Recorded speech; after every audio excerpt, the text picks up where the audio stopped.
Hello friends, कैसे हैं? I hope आप सभी बहुत अच्छे होंगे। तो फ्रेंड्स, हम लोग कल काव्य गुण कर चुके थे। आज हम लोग करेंगे काव्य दोष। ये क्लास जो है RPSC first grade, second grade और जहाँ कहीं भी काव्य दोष आता है उन सब के लिए मोस्ट इम्पॉर्टेंट है। तो आप अभी तक यदि चैनल को सब्सक्राइब नहीं किए तो चैनल को सब्सक्राइब कर लें और वीडियो को शेयर कर दें और क्लास में लास्ट तक जरूर बने रहिएगा ताकि आपको अच्छे से समझ में आएगा। काव्य गुण कल हम पढ़े थे। तो फ्रेंड्स, सबसे पहले हम रस आप क्या होता है जिससे हमें आनंद की प्राप्ति होती है, जिससे हमें आनंद की अनुभूति होती है।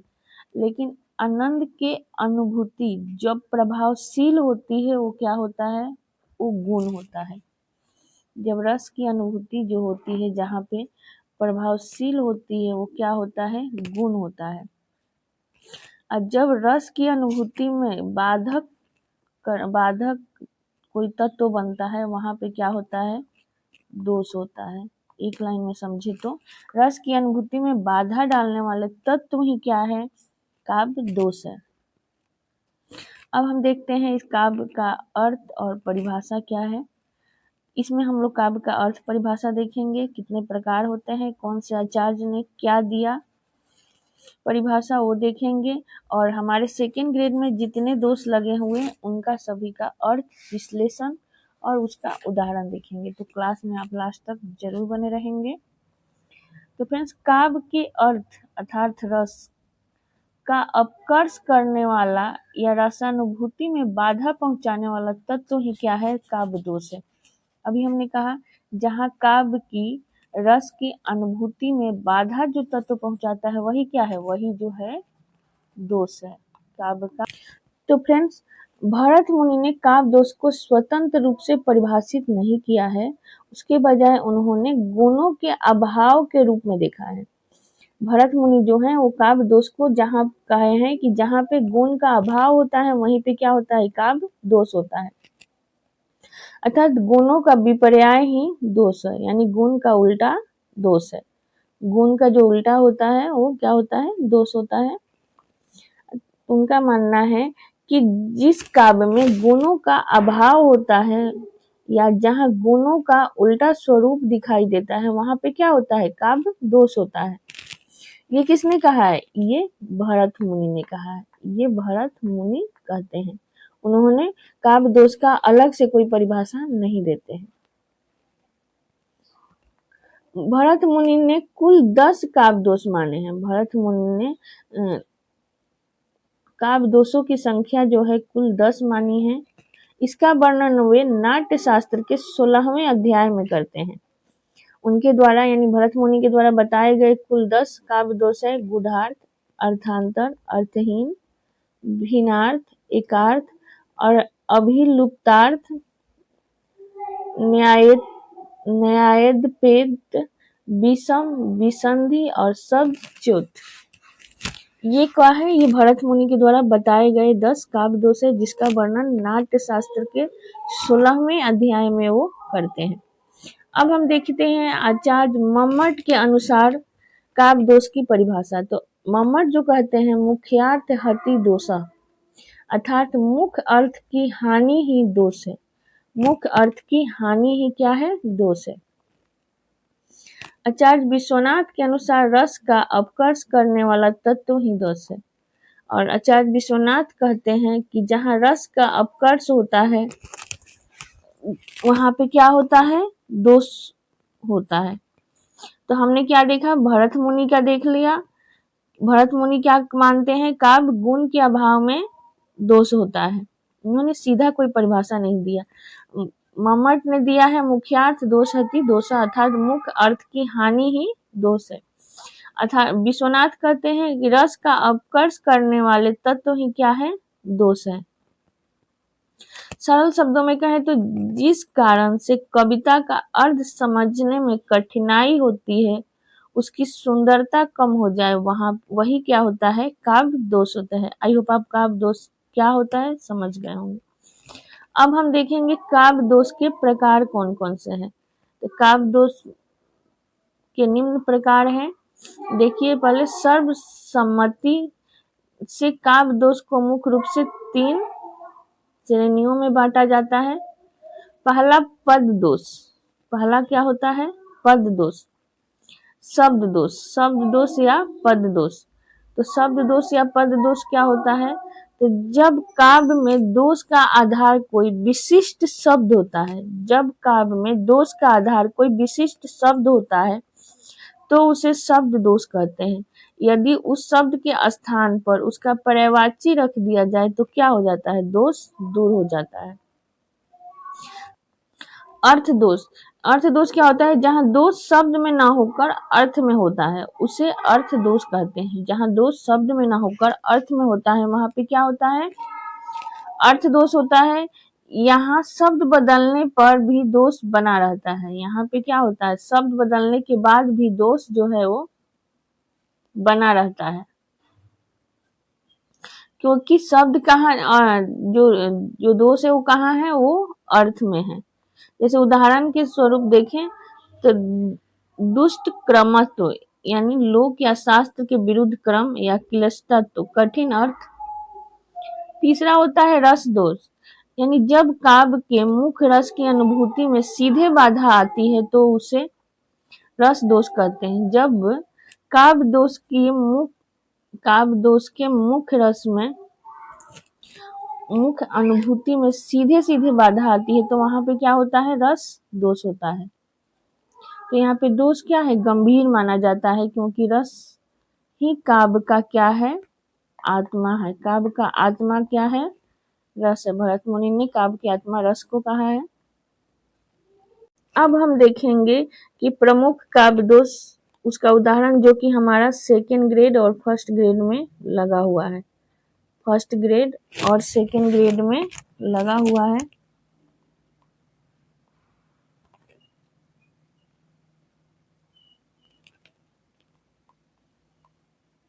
सेकेंड ग्रेड में लगा हुआ है जो काव्य दोष। यदि अभी तक आप चैनल को सब्सक्राइब नहीं किए तो चैनल को सब्सक्राइब कर दें। पहला लगा है फ्रेंड्स श्रुति कटुत्व दोष। श्रुति कटुत्व दोष, जो कानों को चुभने वाले कठोर वर्ण होते हैं, कानों को चुभने वाले कठोर वर्ण होते हैं। इसका उदाहरण होता है कतरत चतरत छतरत, कहतु कहतु कल कल। सुनने में क्या हो रहा है? अजीब सा लग रहा है। कतरत चतरत छतरत कहतु कहतु कल कल। इसकी पहचान जो होती है, इसमें त और क वर्ण की ऐसी आवृत्ति होती है जो सुनने में मधुर नहीं लगती। श्रुति कटुत्व दोष में क्या होता है? त और क वर्ण का क्या होता है? अधिक प्रयोग होता है। क और त वर्ण का अधिक प्रयोग होता है, जो सुनने में क्या होता है? हमें अच्छा नहीं लगता है। जो सुनने में मधुर नहीं लगती।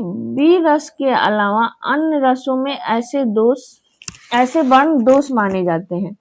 बी रस में क्या होता है? क और त वर्ण की अधिक आवृत्ति होती है, लेकिन बी रस के अलावा यदि और कहीं ऐसे वर्ण आते हैं तो क्या होता है? इसे काव्य दोष माना जाता है। तो ये कौन सा होता है? ये होता है श्रुति कटुत्व दोष, जहाँ पे क्या होता है? क और त वर्ण की आवृत्ति देखी जाती है। नेक्स्ट है च्युत संस्कृति दोष। च्युत संस्कृति दोष, यहाँ व्याकरण संबंधी गलतियां होती है। जैसे मर्म वचन जब सीता बोला, मर्म वचन जब सीता बोला, यहाँ पे क्या है? बोला शब्द नहीं होना चाहिए फ्रेंड्स। सीता क्या है? स्त्रीलिंग है तो बोली होनी चाहिए ना।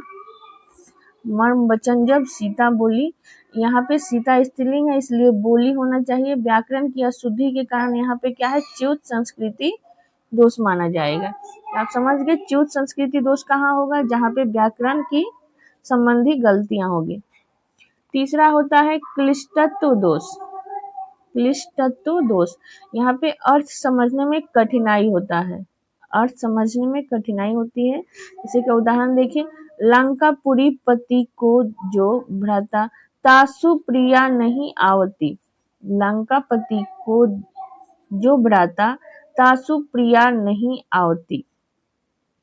इसका सीधा अर्थ क्या है? सीता, लेकिन इसमें क्या है? बात को घुमाया गया है। यानी लंका का पति लंकापुरी का पति यानी रावण, उसका भाई विभीषण और उसकी प्रिय क्या है, सीता।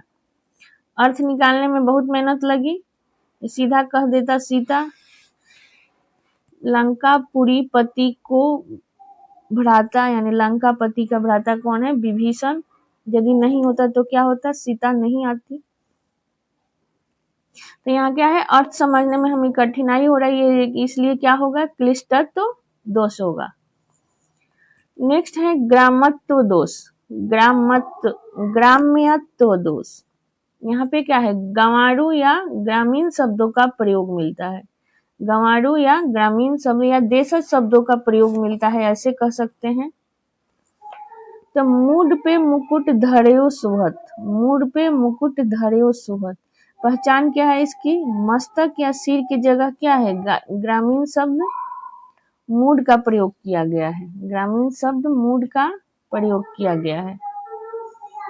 जहाँ काव्य की गरिमा क्या हो जा रही है, कम हो जा रही है, यहाँ पे देशज शब्द का प्रयोग होता है। तो यहाँ पे ग्रामत्व दोष होता है। अब यहाँ पे क्या होगा, अप्रतित्व दोष होगा। यहाँ पे लोक व्यवहार में आने वाले शास्त्रीय शब्दों का प्रयोग, लोक व्यवहार में आने वाले शास्त्रीय शब्दों का प्रयोग होता है। जैसे विपुल मारुत व्याधि ठगी रहे। यहाँ पे व्याधि शब्द का प्रयोग जिस अर्थ में हुआ है वहाँ केवल क्या है, आयुर्वेद शास्त्र तक ही सीमित है। साधारण पाठक इसे आसानी से नहीं समझ सकते। यदि व्याधि कहा जाए तो बीमार तो कोई नहीं समझेगा। रोग व्याधि या रोग व्याधि ये ज्यादातर प्रयोग क्या होता है, आयुर्वेद में होता है, इसलिए ये क्या हो गया, कठिन शब्द हो गया। इसलिए यहाँ पे क्या कौन सा दोष होगा, अप्रतित्व दोष होगा। नेक्स्ट है हमारा न्यून पदत्व दोष। न्यून पदत्व दोष, जहाँ पे जरूरी शब्द की कमी होती है। उदाहरण के तौर पर देखिए, राजन तुमसा न्यायकारी कोई नहीं। राजन तुमसा न्यायकारी कोई नहीं। यहाँ इस संसार में या धरती पर जैसा कोई पद लुप्त है। अर्थ स्पष्ट करने के लिए बाहर से शब्द जोड़ना पड़ा। राजन तुमसा न्यायकारी कोई नहीं, यहाँ पे शब्द क्या हो रहा है, अर्थ पूरा नहीं हो रहा है। यहाँ पे एक शब्द हो रहा है कि राजन इस संसार में होना चाहिए ना, इस संसार में। तुमसा न्यायकारी कोई नहीं है, तब शब्द क्या होता, पूरा हो जाता। इसलिए यहाँ पे क्या हो जाता, न्यून पदत्व दोष। यहाँ पे जरूरी शब्द की क्या होती है, कमी होती है। आई होप आप समझ गए होंगे न्यून पदत्व दोष। अब है अधिक पदत्व दोष, यानी जहाँ पे अनावश्यक शब्दों का प्रयोग होता है। जैसे पुष्प पराग से सुवासित है उपवन। पुष्प पराग से सुवासित है उपवन। तो यदि अभी तक आप चैनल को सब्सक्राइब नहीं किए तो चैनल को सब्सक्राइब कर लीजिएगा फ्रेंड्स। और नेक्स्ट क्लास में हम इसका प्रैक्टिस सेट करेंगे, तो आप उसमें उसको जरूर देखिएगा।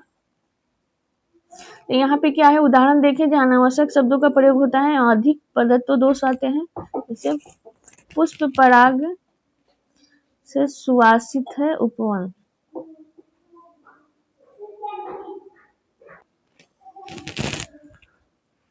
ये पराग हमेशा पुष्प का ही होता है, इसलिए पुष्प शब्द यहाँ पे क्या है, फालतू दे रखा है। सिर्फ पराग से सुवासित कहने से काम चल जाता। तो आई होप आप समझ गए होंगे ये अधिक पदत्व दोष। अब आता है पुनरुक्त दोष। एक ही अर्थ वाले शब्द बार बार आते हैं। जैसे उदाहरण के तौर पर कोमल मृदु कलियां खिली। कोमल मृदु कलियां खिली। कोमल और मृदु दोनों का अर्थ क्या है, एक ही है। ये एक ही वाक्य में दोनों शब्दों का प्रयोग हो गया है, इसलिए यहाँ क्या है, पुनरुक्त दोष होगा। नेक्स्ट आता है दुष्ट क्रमत्व दोष, यानी क्रम का शास्त्र या लोक के विरुद्ध होना। क्रम का शास्त्र या लोक के विरुद्ध होना। उदाहरण के तौर पर मारुत नंदन मारुत कोमन जो खगराज को बेग लजायो। मारुत नंदन मारुत कोमन को खगराज को बेग लजायो। इसकी पहचान क्या? इसमें बेग का क्रम सही नहीं है, पहले कम बेग वाली चीज आनी चाहिए फिर ज्यादा वाली, इसलिए यहाँ पे कौन सा दोष होगा? दुष्ट क्रमत्व दोष, इसका नाम ही पता चल रहा है फ्रेंड्स।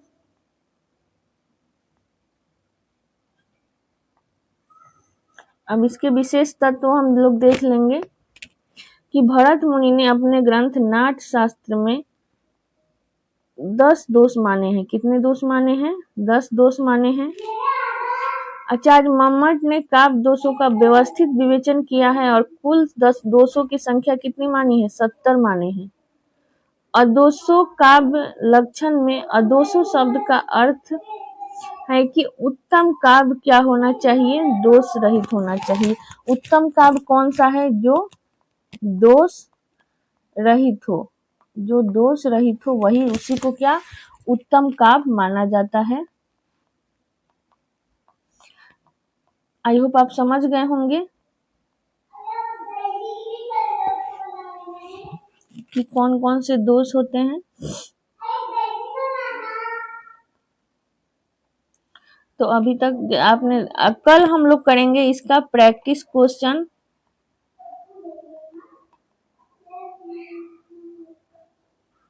इसका प्रैक्टिस क्वेश्चन करेंगे। तो यदि अभी तक आप चैनल को सब्सक्राइब नहीं किए हैं तो चैनल को सब्सक्राइब कर लें, वीडियो को लाइक करें। Thank you.